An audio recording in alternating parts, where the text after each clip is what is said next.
पण स्वातंत्र्यानंतर अनेक वर्ष यांच्या कार्यालयावरती तिरंगाच फडकत नव्हता.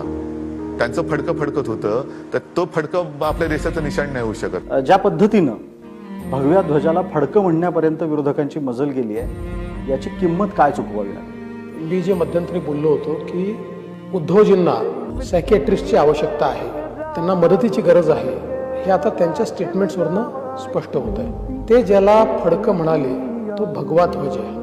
आणि ज्यावेळी राष्ट्रीय स्वयंसेवक संघामध्ये गुरु कोणाला मानायचा हा प्रश्न निर्माण झाला, त्यावेळी डॉक्टर हेडगेवारांनी सांगितलं की हा भगवा ध्वज आहे जो प्रभू श्रीरामांचा आहे, जो प्रभू श्रीकृष्णांचा आहे, जो छत्रपती शिवाजी महाराजांचा आहे. हा भगवा ध्वजच आपला गुरु असू शकतो आणि म्हणून गुरुस्थानी तो भगवा ध्वज त्या ठिकाणी ठेवला. पण अलीकडच्या काळामध्ये उद्धव ठाकरेंना फक्त हिरवा झेंडा आवडतो. भगव्या झेंड्याशी त्यांचा संबंध संपलाय. भगवा झेंडा त्यांना फडका वाटतो आणि पाकिस्तानचा झेंडा घेऊन नाचतात.